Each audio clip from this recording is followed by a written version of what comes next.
I fear that the blatant harassment of Mr. Sowore and activists and journalists whose only crime appears to be exercising his right to free expression is becoming symptomatic of increasingly closing political and civic space in Nigeria.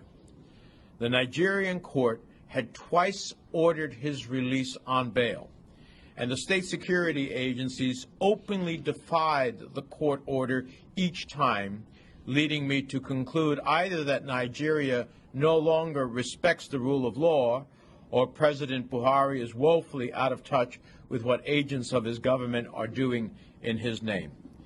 This is unacceptable in a country that calls itself a democracy. Please. This is Mrs. Opayemi Sowore.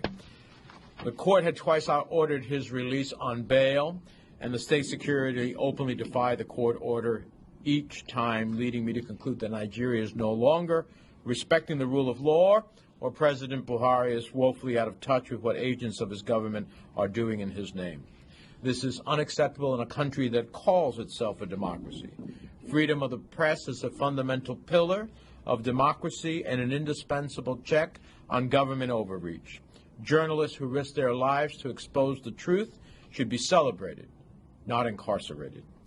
Over 200 years ago, our founding fathers had the foresight to recognize the importance of a free press to a fledgling democracy, enshrining it in our... Thank you.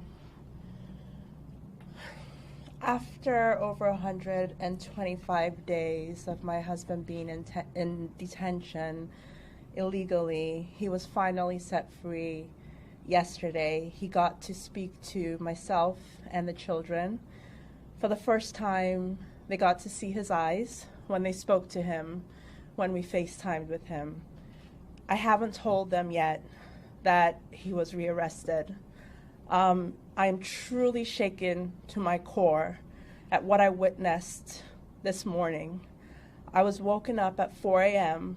to see what I can only call truly outrageous and a gross disregard for the rule of law.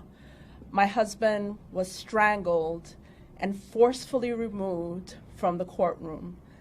The judge had to run and hide for her own safety.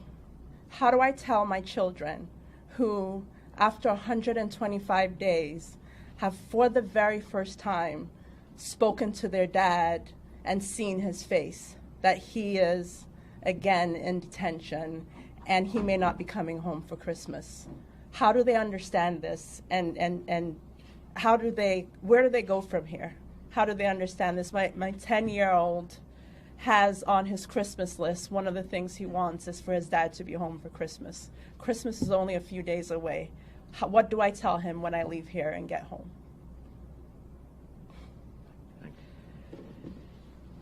Mr. Sowore only seems to be